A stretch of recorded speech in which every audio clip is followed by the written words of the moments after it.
नमस्कार, आप देख रहे हैं ब्रेकिंग बिहार। जिस प्रकार से कल बीपीएससी के प्रश्न पत्र लीक का मामला सामने आया है, उसको लेकर के सारे राजनीतिक दलों ने इसकी निंदा की है। इसी विषय पर हम बात करेंगे। हमारे साथ अभी कांग्रेस नेता डॉक्टर आशुतोष शर्मा जी, बिहार में इस तरह की पहली घटना है कि बीपीएससी ऐसी प्रतिष्ठित परीक्षा जो है उसका प्रश्न पत्र जो है एग्जाम शुरू होने से पहले बाजार में। बिहार की अब पहली घटना आप नहीं कह सकते हैं। बीपीएससी कहिए कि बीपीएससी में पहले भी घोटाला हुआ है और बीपीएससी के अध्यक्ष यहाँ गिरफ्तार हुए हैं, लेकिन जो भ्रष्टाचार है उसमें लगातार छात्रों के साथ जो अन्याय हो रहा है, इसके आप परिकल्पना नहीं कर सकते। हम लोग तो रूटीन वर्क टाइप का हो गया है कि कुछ भी आप मांग कीजिए, सरकार कान में तेल डाल के सुई है। भ्रष्टाचार पोषक सरकार ये है और सोई हुई है। आप कुछ भी हल्ला कीजिए, सुनने को तैयार नहीं है। ये तो भारी दबाव के चलते बीपीएससी की पीटी की परीक्षा रद्द की। आप समझ सकते हैं कि छात्रों के साथ कितना बड़ा अत्याचार हो रहा है।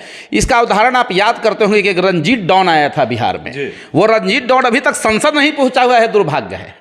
वह रंजीत डॉन अभी तक भारत के सबसे बड़े पंचायत का सदस्य नहीं बना, यह सोचनीय विषय है। अब वो संसद का सदस्य बन जाता अब तक, और वो देश की दशा दिशा कानून निर्धारण करता।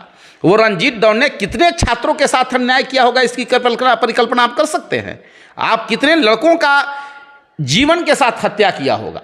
और ये जो बीपीएससी की परीक्षा हुई है, इसमें लगातार भ्रष्टाचार हो रहा है, लगातार सरकार के द्वारा अन्याय हो रहा है और छात्रों को मूल मुद्दे से भटकाकर विभिन्न मुद्दों पर आरक्षण, ये वो फलना ढिकने पर भरमाया जाता है। और इसमें एक बड़ा सा तंत्र है, रैकेट है। वो रैकेट आम गरीब छात्र, किसान के बेटे, गरीब के बेटे, दलित वर्ग, दलित जो हर एक तरह से दबा हुआ है, वो हर एक किसी भी समाज का, वो ऐसे लोगों के साथ लगातार अन्याय हो रही है। आशुतोष जी, आप ही के पार्टी के नेता हैं अजीत शर्मा, जिन्होंने ट्वीट भी किया है कि ये तो जो प्रश्न पत्र लीक हुआ वो तो हुआ ही है, आरा में किसी सेंटर पर अलग से कैंडिडेट के लिए व्यवस्था थी। अरे भाई, भ्रष्टाचार का इतना बड़ा खेल किसी राज्य में खेला ही नहीं जा रहा है। बिहार में शिक्षा और स्वास्थ्य के साथ जो गंदा खेल खेला जा रहा है, इसमें मानवता भी शर्मा जाएगी। लेकिन सरकार ने, ये तो जो हुआ वो तो हुआ, लेकिन सरकार ने जैसे ही घटना से ज्ञान में आई है परीक्षा को रद्द कर दिया। परीक्षा को रद्द कर दिया, लेकिन जो दोषी हैं वो पनिष्ठ कब होंगे और पनिष्ठ कितना होंगे, यह मूल प्रश्न है ना। मैं तो सामने जो नाम रखा हूं, रंजीत डॉन अभी कहाँ है, आप ही बताइए। रंजीत डॉन अभी कहाँ है? सबसे बड़ी बात आपने कही कि जो देश की सबसे बड़ी पंचायत है वहां अभी तक वो नहीं। हाँ, ये 100 मैंने समझिए कि कैसे तो नहीं पहुंचा। इसमें हम सारे राजनीतिक दलों, खासकर हम उसको धन्यवाद देते हैं कि वो नहीं पहुंचा है, प्रयास कर चुका है। 60 बेगूसराय जैसे लोकसभा से लड़ चुका है। वैसे लोग यदि जाएंगे संसद में, विधानसभा में, तो क्या होगा कहना तो नहीं चाहिए। वैसे ही लोग अब जा रहे हैं।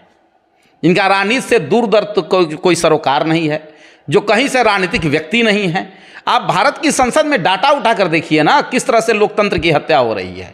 लेकिन आशुतोष जी, जिस प्रकार से परीक्षा संचालन किया गया, जिस प्रकार से कैंसिल हुआ, जांच होगा, क्या रिपोर्ट आएगा नहीं आएगा ये तो बात की बात है। लेकिन आप समझ सकते हैं वैसे तमाम छात्र जिनकी संख्या लाखों में है, जो इस गर्मी में इस सेंटर से उस सेंटर को, पटना के लड़के यहाँ तो आ रहा, तो मतलब पूरे बिहार में इस गर्मी में उनका भविष्य क्या होगा, उनके दर्द को कौन समझे। बिहार के छात्र को सलाम है। हम लोग तो खुद छात्र रहे हैं और संघर्ष को झेले हैं।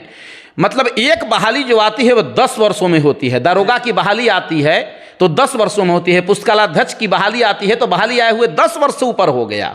और वह छात्र पढ़ लगातार, एक आम गरीब, बिहार एक गरीब प्रदेश है, उसमें लगातार अपने घर से पैसा लाकर, किराए पे मकान, रूम लेकर और संघर्ष पढ़ाई कर रहा है।